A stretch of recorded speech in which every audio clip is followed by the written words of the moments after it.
leer en la carta a los Filipenses, retomando pues el hilo, ¿no? Allí donde lo dejamos. Filipenses, en el capítulo 4, los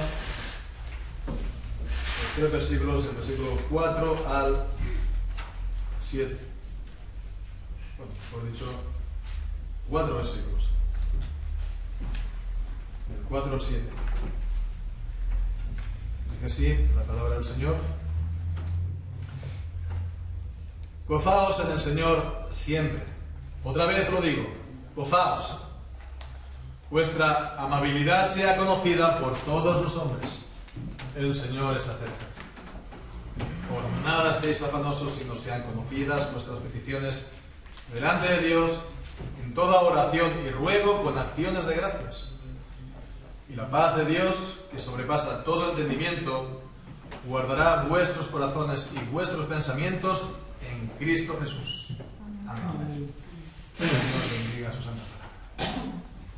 La última vez que estuvimos considerando pues, este pasaje, Filipenses capítulo 4, veíamos como Pablo estaba dando instrucciones para poder solucionar aquel problema que se había dado entre dos individuos, dos creyentes, dos hermanas, Evodia, Síntique, pero que era un problema que también, como no puede ser de otra manera, afectaba también a toda la congregación, puesto que todo lo que ocurre a un miembro, pues al final repercute en todo el cuerpo. Y en este caso eran no solo uno, sino dos. Así pues vemos esas instrucciones que dio el apóstol, los primeros versículos, para solucionar este problema. Y normalmente acerca de los problemas, pues normalmente estos problemas no son vistos por la gente, o son vistos, mejor dicho, por la gente como siendo solo eso, ¿verdad? Problemas. Los problemas son pues algo pues molesto o algún mal que nos viene, y es algo que tenemos que evitar, o es algo que tenemos que solucionar, ¿no? Sin embargo, los cristianos también hemos de mirar a los problemas con otra actitud. Y no se trata tanto de intentar sacar de los problemas algo positivo, alguna lección, etcétera, etcétera, aunque eso también siempre puede venir bien, ¿verdad? Pero no se trata tanto de tener lo que se conoce hoy en día como una mentalidad positiva.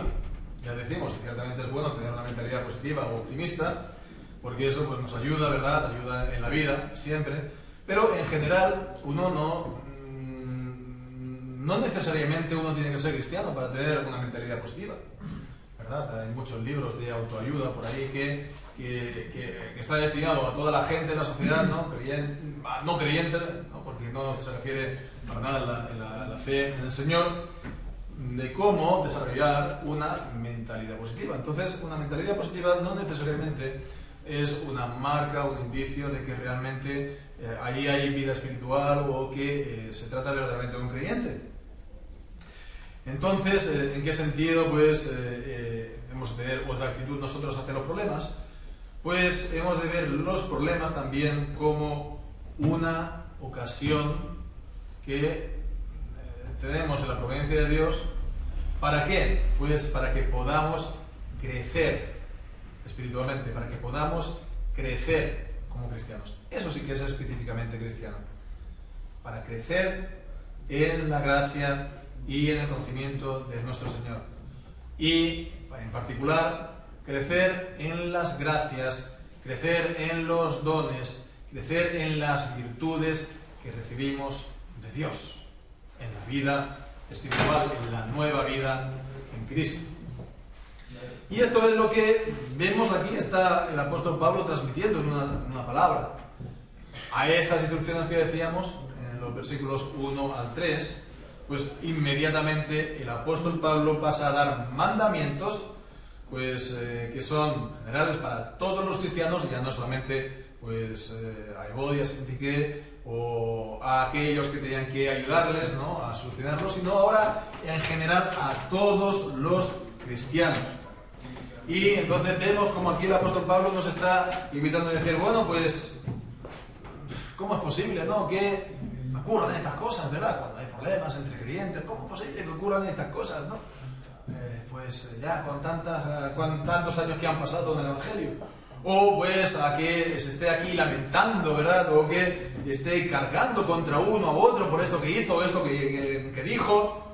Sino que más bien el apóstol está centrándose en aquello que tendría que estar en lugar del problema, ¿verdad? Es decir, que las malas hierbas se tienen que arrancar y en su lugar pues han de plantarse y crecer otras hermosas flores que den una buena fragancia, una fragancia fresca y hermosa acerca del Señor Jesucristo. Bien, pues, ¿qué es lo que en particular nos encontramos en este pasaje? Pues comenzando en el versículo 4, primeramente vemos cómo nos da este mandamiento a que estemos gozosos. Leemos: gozaos en el Señor siempre, otra vez lo digo, gozaos. Ya sabemos, ¿no? Ya hemos visto repetidamente cómo esta carta se le conoce como la carta del gozo. Por tantas y tantas veces que aparece la palabra gozo o regocijo o regocijaos en ella. Entonces vemos que es la gran mayoría de las veces el apóstol mismo, el Pablo, que dice yo me gozo, etc. Y entonces de esta manera él se está presentando como un ejemplo. Se está presentando como un ejemplo. Pablo era verdaderamente consciente de que él representaba un ejemplo para los creyentes. Entonces cuando él decía yo me gozo, evidentemente pues eso inmediatamente era para que los demás pudieran también seguirlo, para que los demás pudieran también imitarlo. Pero además de todas estas veces que el apóstol Pablo está diciendo me gozo, etcétera, etcétera, vemos que también aquí en la carta el apóstol da mandamientos a que los cristianos se estén gozando. Y vemos en el versículo, capítulo 2, versículo 18, dice: asimismo, gozaos también vosotros y regocijaos conmigo. Lo que decíamos, que el apóstol Pablo dice las cosas para que lo tomen como ejemplo, porque en el versículo anterior dice que aunque sea derramado de libación sobre el sacrificio de vuestra fe, me gozo, yo, Pablo, me gozo y regocijo con todos vosotros, y asimismo entonces vosotros también regocijaos conmigo. Pero también vemos en el capítulo 3, versículo 1, por lo demás, hermanos, gozaos en el Señor.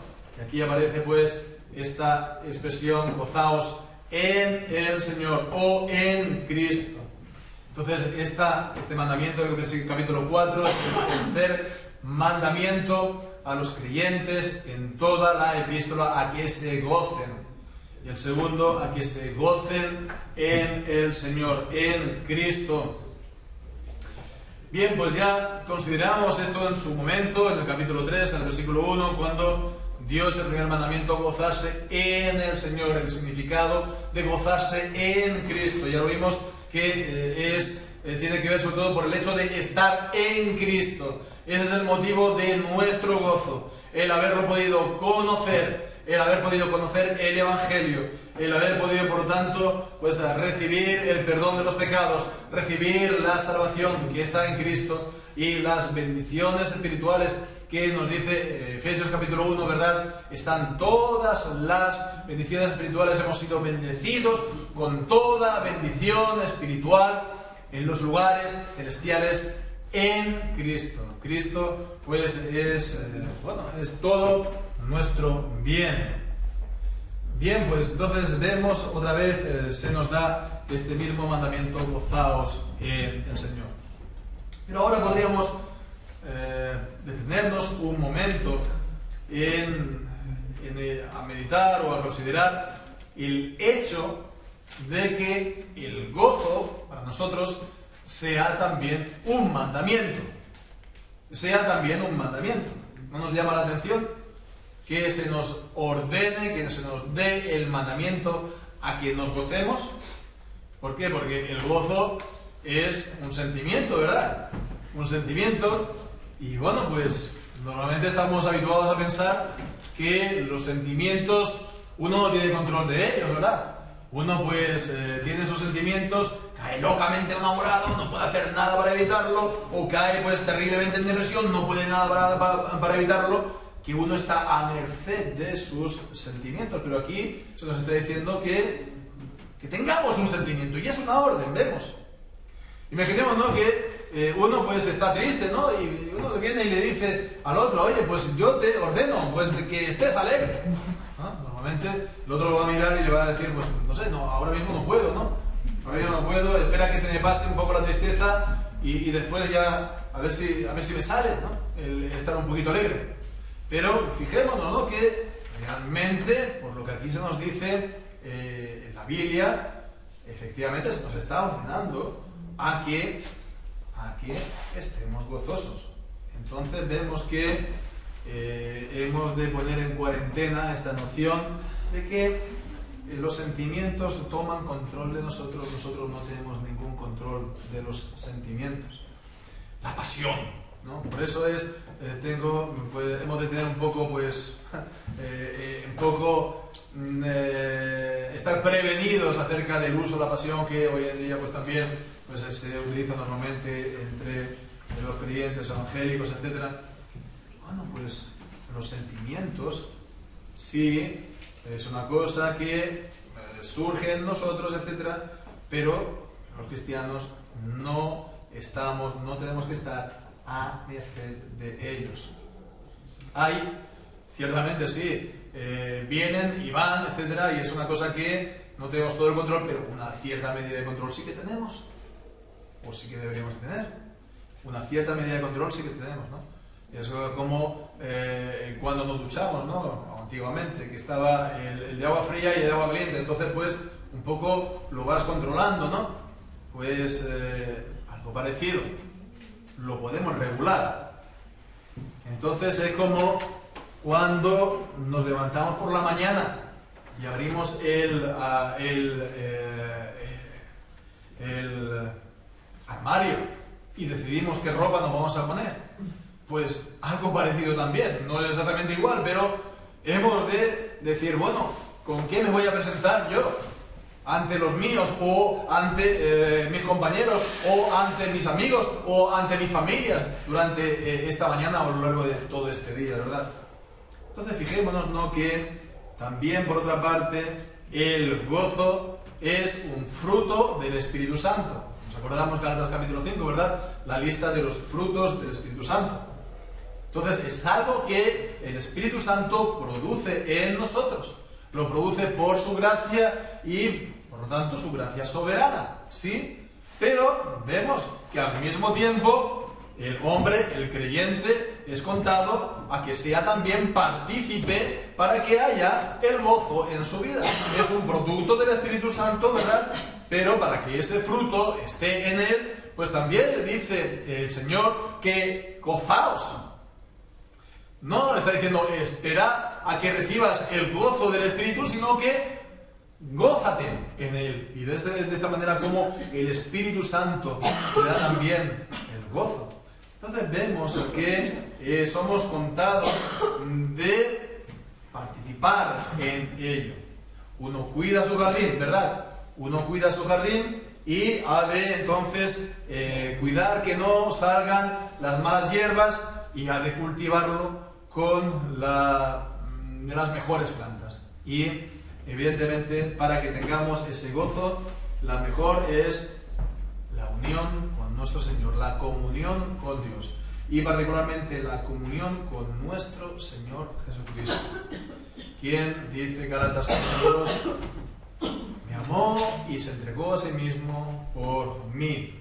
Siendo consciente de todo esto, caminando a su luz y teniendo una comunión consciente con nuestro Señor Jesucristo, esto realmente es la mayor fuente de gozo para nosotros. Bien, por lo tanto, fijémonos que somos contados también, por otra parte, como responsables, como copartícipes, para que haya este gozo en nosotros. Y fijémonos cómo Él insiste. Dice, gozaos en el Señor siempre.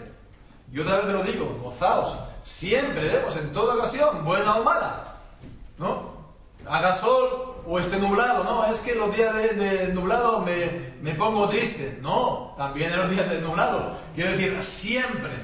Y dice otra vez lo digo, gozaos. Entonces vemos aquí, ciertamente es bien importante que cultivemos, que abundemos en el gozo en nuestra vida como cristianos. Y esto es, por supuesto, para nuestro propio beneficio.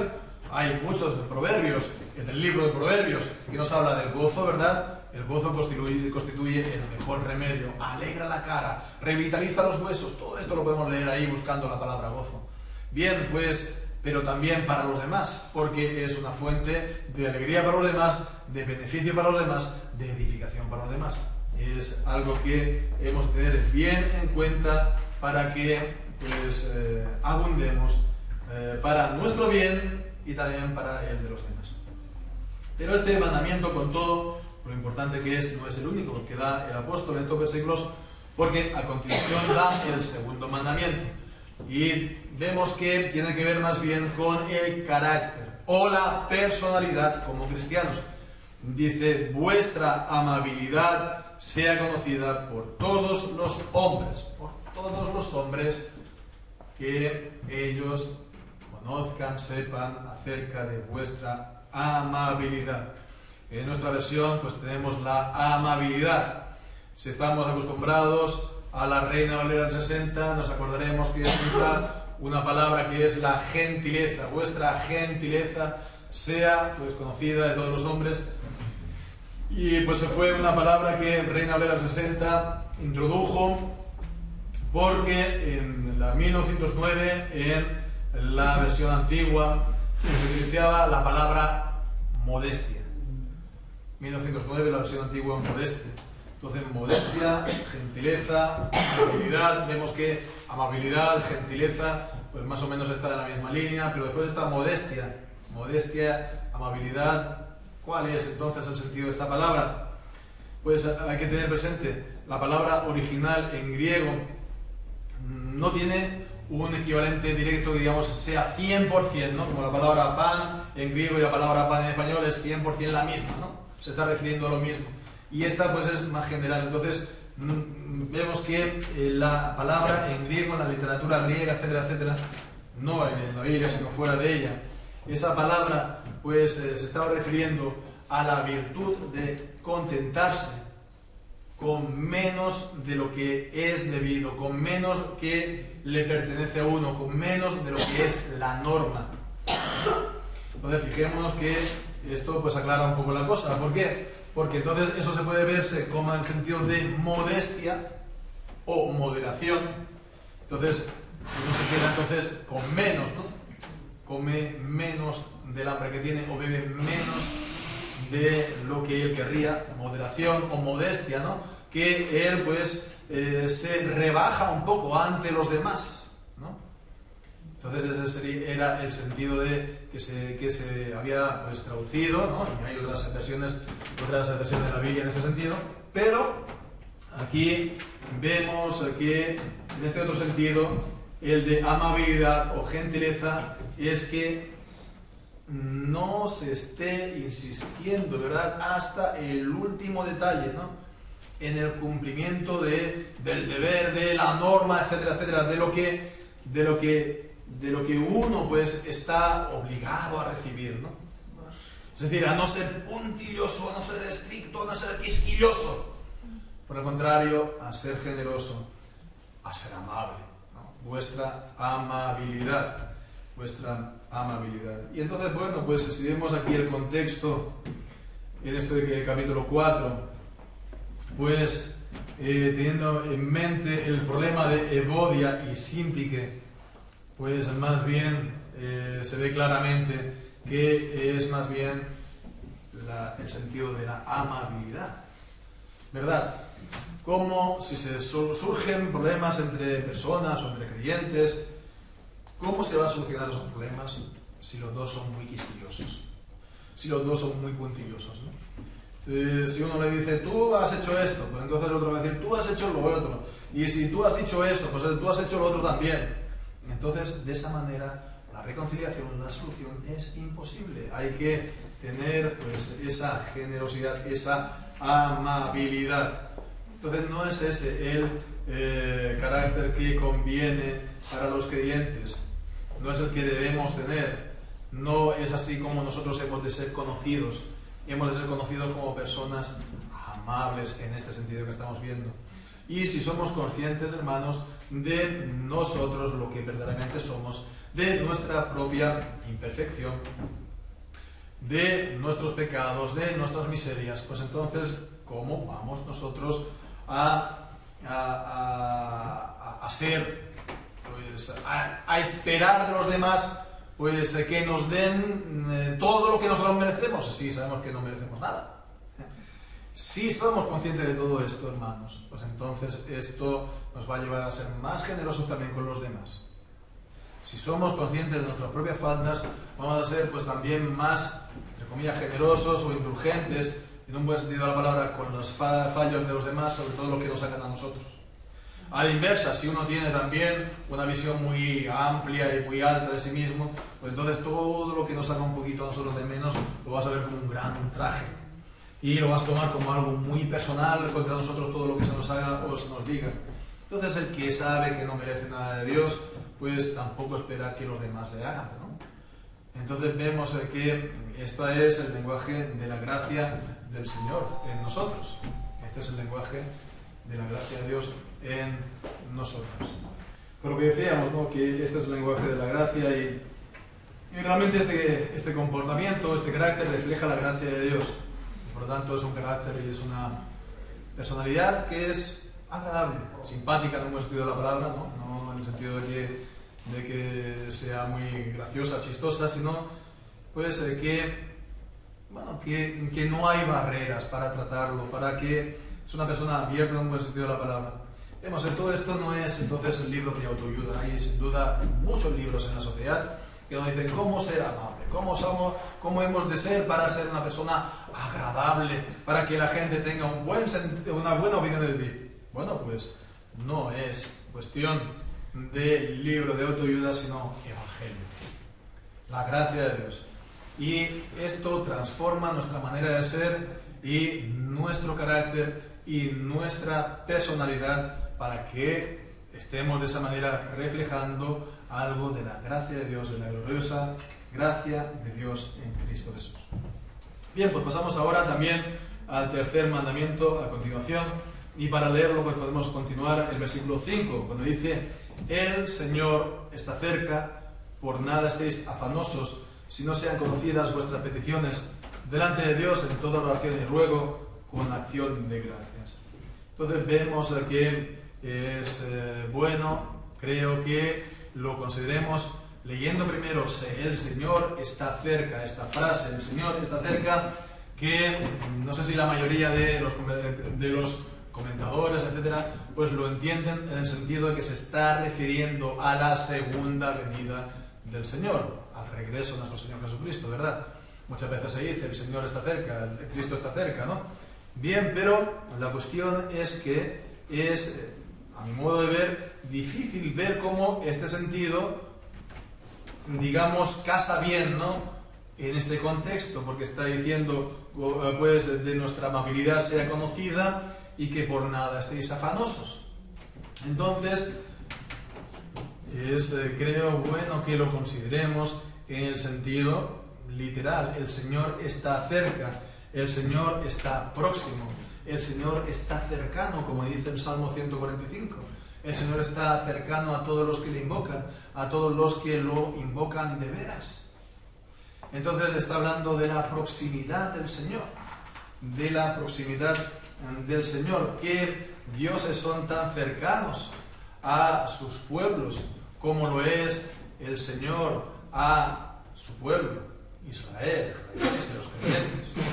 Entonces vemos que esto da un gran sentido, porque dice: no estéis afanosos, no os afanéis en nada ni por nada, sino por el contrario, orad. ¿Por qué? Pues porque el Señor está cerca, está cercano, y Él oye, Él escucha la oración, y sabemos, como dice 1 de Juan, que si Él escucha nuestra oración, sabemos que tenemos las peticiones que le hayamos hecho. Por lo tanto, de nada estemos nosotros afanosos. porque el afán es una enfermedad muy perjudicial, una enfermedad espiritual, sí, pero es también muy perjudicial y puede ser puede ser una enfermedad mortal para nuestras almas.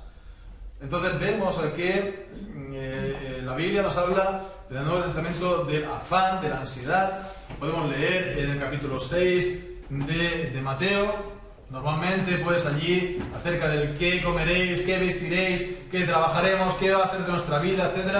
Pero no es cuestión solamente de las cuestiones económicas, sino también está hablando de los afanes de esta vida en la parábola del sembrador. Y fijémonos si puede ser una cosa nociva, porque en esa parábola nos dice que la planta que empezó a brotar, vino y se ahogó por estos afanes de la vida.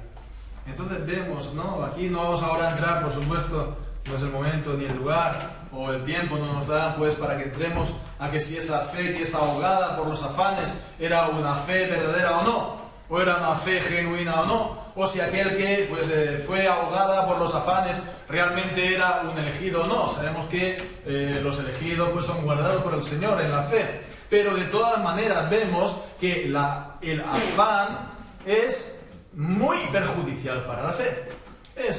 Porque en realidad es la negación de la fe, como también es la negación de la fe la duda. Es decir, la negación en la práctica lo es, ¿no? Aquel que se afana a lo mejor no dice, no, es que yo no tengo, ¿sabes? Yo no confío en el Señor. No lo dirá, pero en la práctica el tener ese afán es, pues eso, el poner en duda o el no estar confiando en el Señor. El afán es la inseguridad y también a veces la desconfianza del Señor. ¿Me la va a jugar o qué? Pero vemos que la fe es la confianza y la fe es la seguridad. El afán es la inseguridad y el afán es la desconfianza. Es exactamente lo contrario. Por lo tanto, si en el corazón de una persona está sobre todo el afán, eso le daña, por supuesto, la fe. Eso va a ser pues algo que va a crecer y va a ser a expensas de la fe, va a ser algo realmente dañino y nocivo para su vida. Entonces vemos, ¿no?, que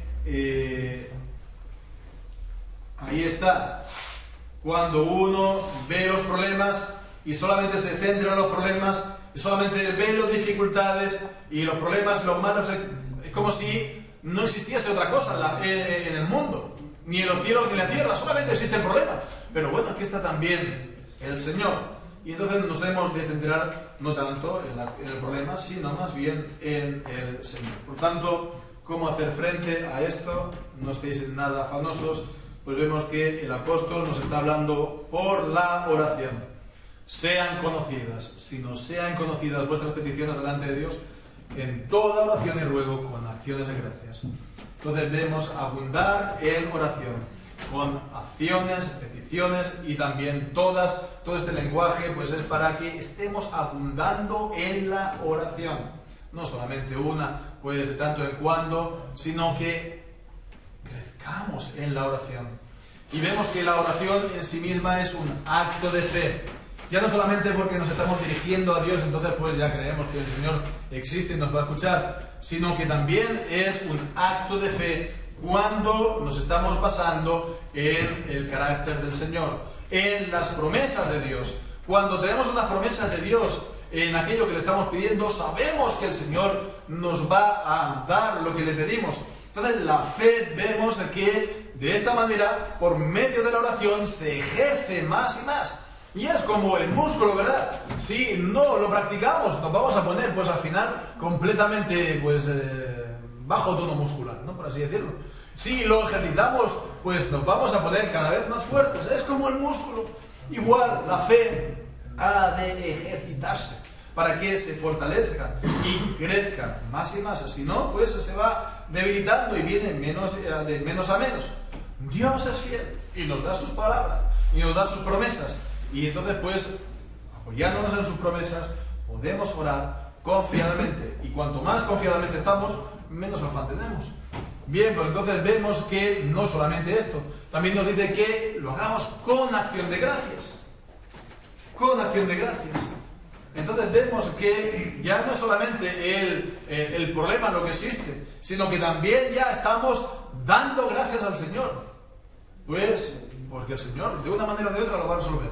A lo mejor de la manera que nosotros le pedimos, pero si no, el Señor lo va a resolver de la mejor manera posible. De la mejor manera posible.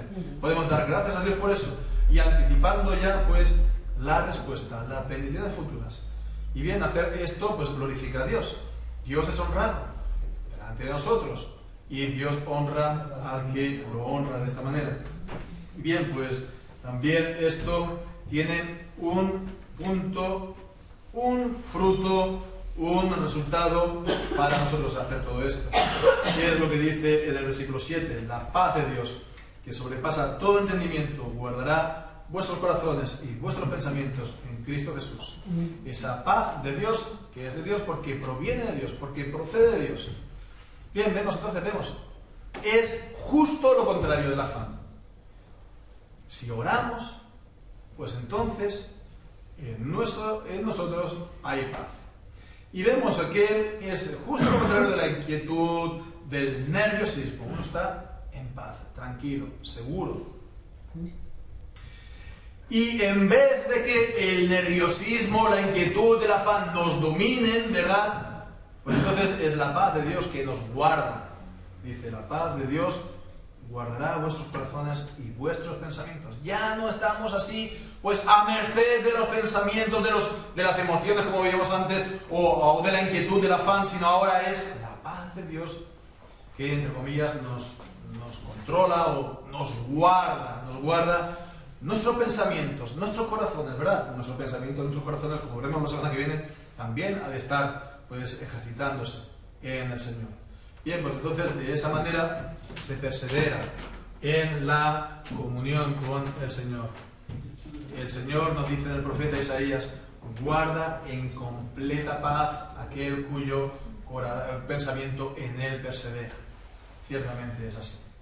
Y nos dice que es una paz que sobrepasa todo entendimiento. Que uno tenga paz cuando le van bien las cosas, pues eso lo entiende todo el mundo y no hay ningún, por así decirlo, mérito en ello. Pero cuando hay problemas y que uno esté gozoso, eso nadie lo entiende. Y aún mismo, uno que lo está viviendo, uno dice, yo no lo entiendo cómo es así, pero es así. Entonces, vemos, los no creyentes en esto sí que no lo pueden decir. Que tengan paz o que tengan gozo en medio de las cosas malas, ¿no? Pues, si dicen que lo tienen, pues es un acto solamente, como se dice, de voluntarismo, es decir, de que sí, que se esfuerza a que lo tengan, pero en realidad no hay ninguna base, no hay ninguna razón que lo apoye. Si uno no es creyente, pues uno lo está pasando ahora mal, no sabe si eso se va a solucionar y tarde o temprano pues vendrá al final de todo y ya está, y ya está. Y después no va a ser ni resarcido, ni vindicado, ni consolado, ni recompensado por todo lo mal que uno ha pasado. Sin embargo, no es así, ¿verdad? Con nosotros, los creyentes, tenemos otra esperanza.